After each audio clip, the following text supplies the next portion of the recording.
É necessário santidade para ver as obras do Senhor se realizarem em sua vida, ou para ver as maravilhas do Senhor se realizarem em seu meio.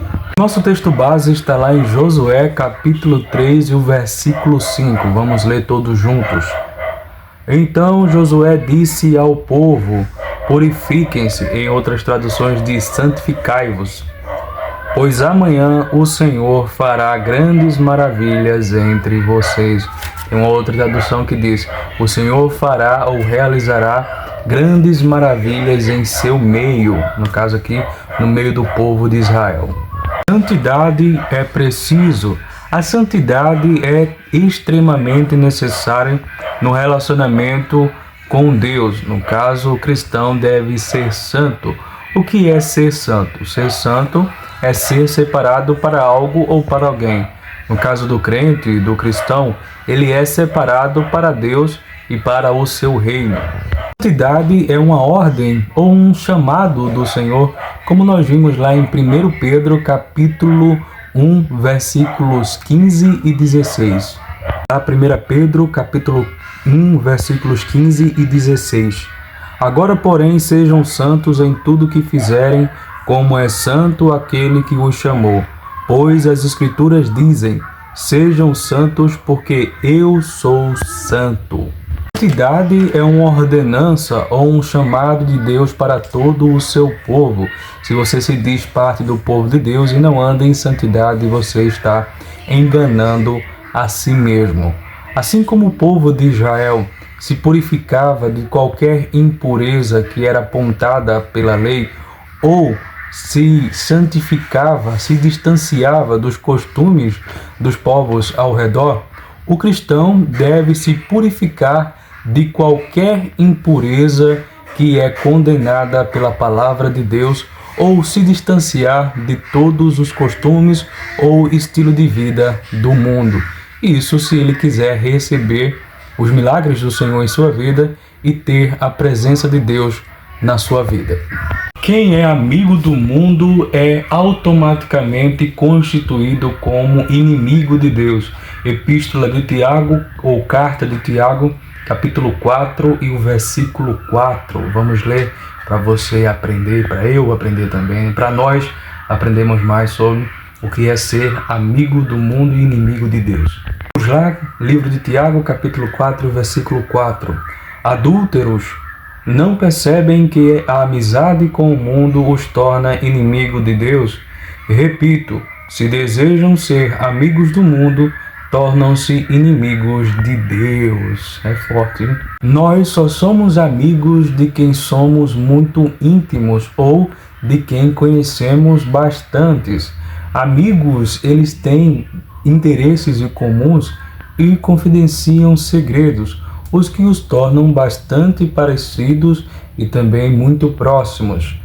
Sendo assim, uma pessoa que tem amizade com o mundo é automaticamente declarada inimiga de Deus. Porque tudo que o mundo prega, o estilo de vida do mundo, é totalmente contrário ao que é pregado na palavra de Deus.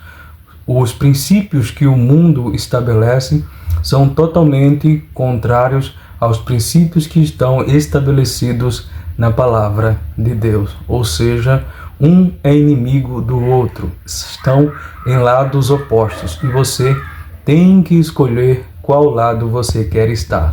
Nós contamos com o Espírito Santo para vencermos o mundo e andarmos em santidade. Andar em santidade, vivendo para Deus e distante das práticas do mundo, das práticas que nos levam a uma vida de condenação, parece ser uma tarefa muito árdua. E se por acaso for feita única e exclusivamente com esforços humanos, como pregam aí algumas religiões. Porém, se você usa o auxílio do Espírito Santo, se você pede ajuda ao Espírito Santo, você pode sair bem-sucedido nessa tarefa. Porém, tem que se submeter à sua orientação e direção. Mas como é que o Espírito Santo nos ajuda? Vamos lá.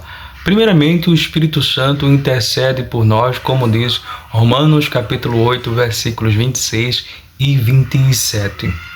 E o Espírito nos ajuda em nossa fraqueza, pois não sabemos orar segundo a vontade de Deus, mas o próprio Espírito intercede por nós com gemidos que não podem ser expressos em palavras, ou inexprimíveis, né?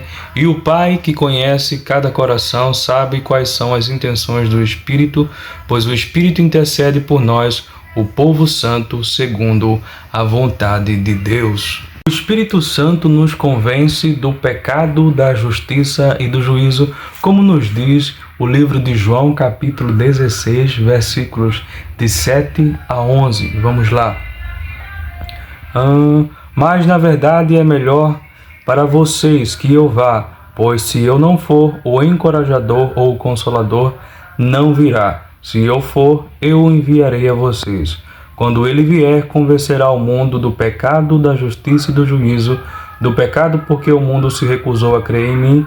Da justiça, porque eu voltarei para o Pai e não me verão mais.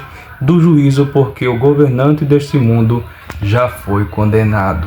O Espírito Santo nos fornece as ferramentas necessárias para lutarmos as nossas guerras, como nós vemos lá em Efésios capítulo 6, o versículo 17, que fala sobre a armadura do Espírito que usamos para vencermos as forças do mal. Vamos lá, Efésios 6 e 17. 6 e 17, achei.